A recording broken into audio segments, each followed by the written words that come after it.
Channel. आज हम हिंदी व्याकरण में रूप विचार के बारे में जानेंगे, यानी कि रूप विचार में हम विकारी शब्द, अविकारी शब्द के बारे में जानेंगे और अव्यय के बारे में जानेंगे कि अव्यय क्या होते हैं। ठीक है, आइए चलिए देखते हैं। अविकारी शब्द और विकारी शब्द। प्रयोग की दृष्टि से शब्द दो प्रकार के होते हैं, यानी कि विकारी शब्द और अविकारी शब्द। ठीक है, विकारी शब्द कौन कौन से होते हैं? विकारी वाक्य में प्रयोग करते समय जिन शब्दों में कोई परिवर्तन या विकार होता है, यानी कि वाक्य में जब हम प्रयोग करते हैं किन्हीं शब्दों का तो उसमें कोई परिवर्तन हो या विकार हो, उसको हम क्या कहते हैं? विकारी शब्द कहते हैं। विकार का अर्थ ही होता है परिवर्तन। ठीक है, जैसे संज्ञा, सर्वनाम, विशेषण, क्रिया, ये सब क्या है? ये विकारी शब्द होते हैं। जैसे संज्ञा, घोड़ा, घोड़ी, घोड़े, घोड़ों, घोड़ियाँ, ये सब क्या है? संज्ञा है। सर्वनाम, वह, वे, उससे, उन्हें, उन्होंने, उनको। विशेषण, काला, काली, काले। क्रिया, है, हूँ, हो, ये शब्द क्या हैं? ये शब्द सभी क्या हैं? विकारी शब्द हैं। और विकारी शब्द कौन कौन से होते हैं? जिन शब्दों में कोई परिवर्तन होता है। ठीक है, अब देखिए अविकारी शब्द। अविकारी शब्द किसे कहते हैं?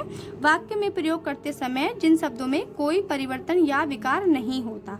ठीक है, अविकारी शब्द में कोई भी परिवर्तन नहीं होता है, ये अविकारी शब्द कहलाते हैं।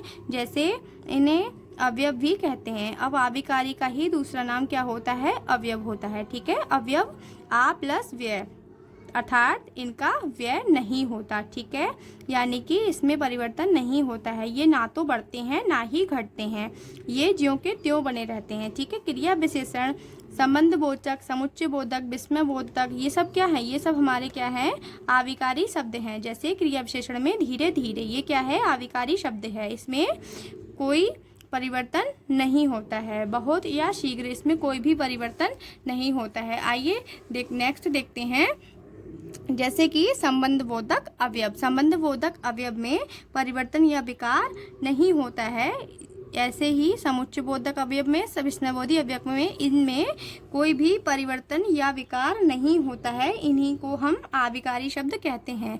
अब देखिए विकारी शब्दों के भेद देखते हैं। विकारी शब्दों के भेद। विकारी शब्द के भेद चार प्रकार के होते हैं, जैसे संज्ञा, सर्वनाम, विशेषण और क्रिया। ठीक है, ये सब क्या होते हैं? विकारी शब्द होते हैं। जैसे कि संज्ञा के रूप में देखते हैं। संज्ञा किसी प्राणी, व्यक्ति, स्थान, गुण, अवस्था और भाव के नाम को संज्ञा कहते हैं। जैसे हाथी, राकेश, आगरा, ईमानदारी, बचपन और सच्चाई, ये सब क्या है? ये विकारी शब्द हैं। इन शब्दों में कोई परिवर्तन या विकार होता है। सर्वनाम, जिस शब्द का प्रयोग संज्ञा के स्थान पर किया जाता है उसे सर्वनाम कहते हैं। जैसे मैं, तुम, वह, वे, हम आदि, ये सब क्या है? विकारी शब्द हैं। इनमें कोई ना कोई विकार या परिवर्तन होता है।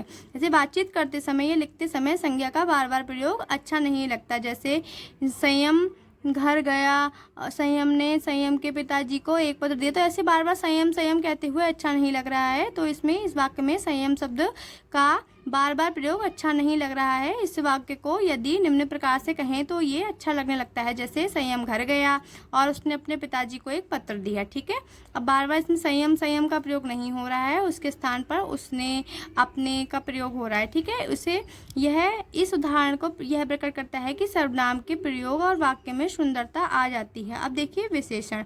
ठीक है, अब आपने यहाँ देखा कि ये परिवर्तन हो गया है। यहाँ पे संयम के स्थान पर उसने और अपने का यूज़ किया गया है, इसी को हम विकारी शब्द कहते हैं। ठीक है, अब देखिए यहाँ पे विशेषण, जो शब्द किसी संज्ञा या सर्वनाम की विशेषता बताते हैं उन्हें विशेषण कहते हैं। जैसे काला, अच्छा, बड़ा, ऊंचा, मोटा, लंबा, ईमानदार आदि, ये सब क्या है? विशेषण है। ठीक है, क्रिया देखते हैं। जो शब्द किसी काम को करना या होना बताता है उसे क्रिया कहते हैं। यानी कि किसी काम का होना या करना क्या कहलाता है? क्रिया कहलाता है। जैसे खाना, पीना, पढ़ना, नहाना, जाना, सोना, धोना, पकाना, तो ये शब्द सब क्या हैं? ये शब्द विकारी शब्द हैं। और विकारी शब्द में कोई ना कोई परिवर्तन होता है, यानी कि कोई ना कोई विकार होता है। ठीक है, अब देखिए अविकारी शब्द के भेद। अविकारी शब्द के चार भेद होते हैं, जैसे क्रिया विशेषण, संबंध बोधक अवयव, समुच्चय बोधक अवयव और विस्मयादि बोधक। अब देखिए क्रिया विशेषण क्या होते हैं। पहली बात तो अविकारी शब्द में कोई परिवर्तन या विकार नहीं होता है। ठीक है, सबसे पहले तो ये जानेंगे क्रिया विशेषण, जैसे कि जो किसी विशेषण क्रिया अथवा क्रिया विशेषण की विशेषता बताते हैं वह क्रिया विशेषण कहलाते हैं। यानी कि क्रिया और क्रिया विशेषण की विशेषता बताता है, वही क्या कहलाता है? क्रिया विशेषण कहलाता है। जैसे देखिए, मोहन बहुत अच्छा लड़का है, वह तेज चलता है, दीपक बहुत तेज दौड़ता है। पहले वाक्य में अच्छा शब्द और लड़का संज्ञा की विशेषता बता रहा है, अतः यह विशेषण इस विशेषण शब्द की विशेषता बहुत शब्द बता रहा है, अतः यह क्रिया विशेषण है। यानी कि क्रिया की विशेषता बताने वाले को हम क्या कहते हैं? क्रिया विशेषण कहते हैं। ऐसी दूसरे वाक्य में चलता है, देखिए लिखा है ना, वह तेज चलता है, तो क्रिया की विशेषता तेज शब्द बता रहा है। यानी कि तेज शब्द क्या है? ये विशेषता बता रहा है कि कैसे चलता है, वो तेज चलता है। ठीक है, तो तेज क्या है? विशेषता बता रहा है। यहाँ तेज शब्द क्रिया विशेषण है। तीसरे वाक्य में है दौड़ता।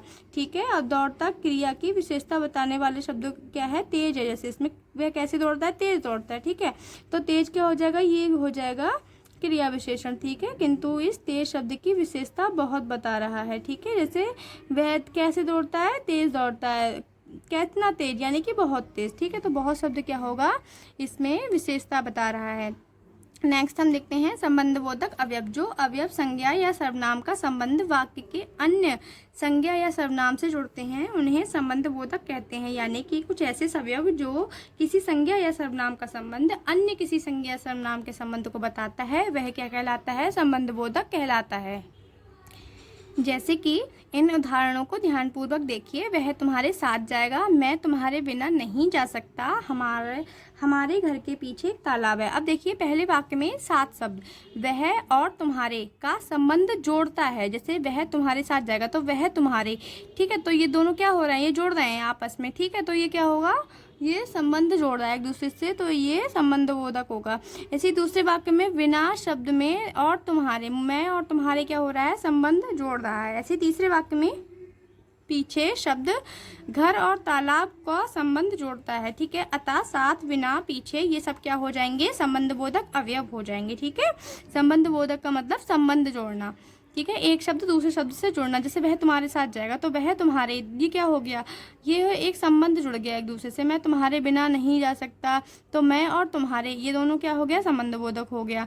ऐसे तीसरे वाक्य में पीछे शब्द घर और तालाब का संबंध जोड़ता है। ठीक है, तो ये क्या हो गया? संबंध बोधक अवयव हो गया। अब नेक्स्ट देखते हैं समुच्चय बोधक अवयव। ठीक है, जो अवयव शब्द दो शब्दों या वाक्य को जोड़ते हैं, दो शब्द या वाक्य को जोड़ते हैं, समुच्चय बोधक अवयव कहलाते हैं। जैसे देखिए, इन उदाहरणों को ध्यानपूर्वक देखिए।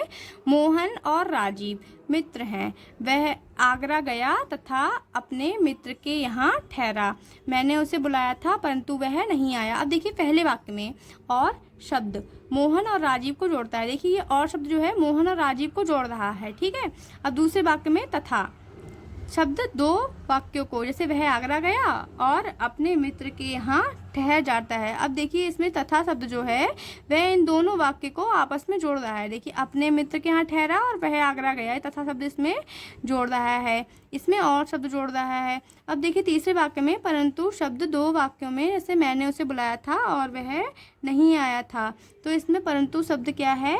दो वाक्यों को आपस में जोड़ रहा है, तो यह समुच्चय बोधक कहलाता है। ठीक है, समुच्चय बोधक का अर्थ ही होता है दो वाक्यों को आपस में जोड़ने वाला शब्द। नेक्स्ट होता है हमारा विस्मयादि बोधक। विस्मयादि बोधक किसे कहते हैं? जो शब्द मनुष्य के मन में उठने वाले विस्मय, यानी कि ये शब्द जो होते हैं मनुष्य के मन में उठते हैं। ठीक है, जैसे हर्ष है, शोक, उत्साह आदि भाव को प्रकट करने वाले बर्बक्स मुख से निकलते हैं। ये क्या कहते हैं? एकदम मुख से निकलते हैं। ठीक है, इन्हें विस्मयादि बोधक कहते हैं। जैसे इन उदाहरणों को ध्यानपूर्वक पढ़िए। ओह, यह क्या हो गया, तो ओ शब्द जो है वो विस्मयादि बोधक है।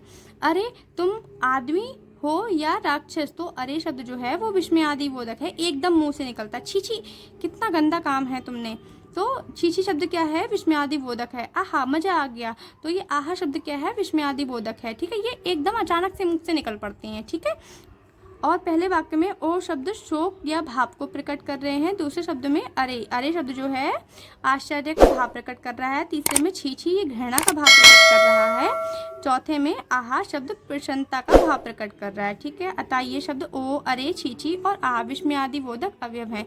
तो आज की क्लास में हमने जाना विकारी शब्द किसे कहते हैं, ये कितने प्रकार के होते हैं, अविकारी शब्द किसे कहते हैं, ये कितने प्रकार के होते हैं, अवयव शब्द किसे कहते हैं, यह कितने प्रकार के होते हैं। ठीक है, इन सब के बारे में हमने आज की क्लास में जाना।